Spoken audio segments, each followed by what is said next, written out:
is something that is often left out of parenting books. How do you raise a mentally healthy child in the modern world? Well, now a new book is looking at just that. It's called Raising Mentally Strong Kids. It's written by two doctors, and joining us to continue the conversation this morning is Dr. Charles Fay, one of the top child psychologists in the country and a co-author of this book. Doctor, nice to have you with us this morning from Denver. How are you this morning? Oh, fantastic to be with you this morning. Great to have you with us. So why is this book so critical, especially right now? Oh, kids are in historic trouble. CDC just came out with a new study. 57% of teenage girls reporting persistent sadness. 24% admitting that they've thought about ending their life. The boys are having huge problems too. Mental health issues are through the roof. We need to get started today. That's why we wrote the book. And why did you decide to blend brain science with one of the most effective parenting programs, Parenting with Love and Logic? Okay, I'll keep it really simple. Healthy brain, healthy life. Okay, so if we could help our kids learn how to take good care of their brain, actually fall in love with this organ between their ears, odds go way up that they'll take care of it by getting good sleep, healthier food, putting their devices down, resisting drugs, staying positive. That's so important. But that part has to be addressed. And the love and logic approach, which I've been teaching for years, gets down to the nitty gritty. What do I say to my kids? How do I set those limits? How do I hold them accountable? How do I help them learn through the mistakes they make? Certainly a very important message there. Give us an example of an exercise that's in the book, Doctor. Well, too many parents fall into the helicopter pattern. In fact, we surveyed of 3,000 parents, half of them admit behaviors that are about chronic rescuing. Now, what does that do to kids? It leaves them feeling incapable. They go out into the world. They're more anxious and depressed because they're scared because they don't have the skills, right? How do kids learn how to solve problems? So one of the exercises that needs to happen in every home is whenever possible, when a kid has a problem, the parent empathizes and asks this beautiful question, what do you think you're going to do? When kids hear that, they start getting a little nervous. Wait a second, this is my problem to solve.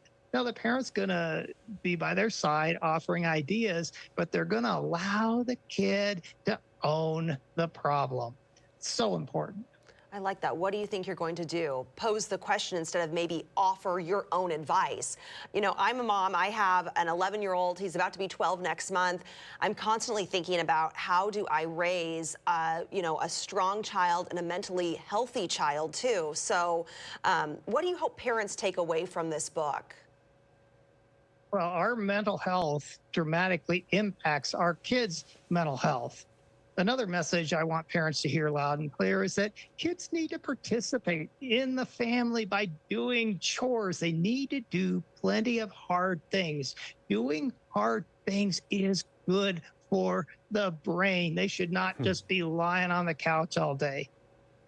Overcoming challenges, right? Doing chores, that sort of thing. Yeah. Doctor, what are some other things we can say to our kids? I liked how you posed that question. What are you going to do? What are some other tidbits or phrases that me as a parent and those viewers that are watching as parents can take and apply to their homes and their kids right now? Well, one of the most common challenges that comes up is kids will try to argue. Not fair. You're mean. You don't love me. And it's so easy to get pulled into a lecture or get angry. And instead of doing that, you might experiment with just using this phrase over and over again. Buddy, I love you too much to argue. I love you too much to argue. No matter what they say, you just keep repeating it. And after they've heard it a few times, they start to realize, oh, yeah, I know. You're just going to say, I love you too much to argue. Bingo, because I do love you too much to argue.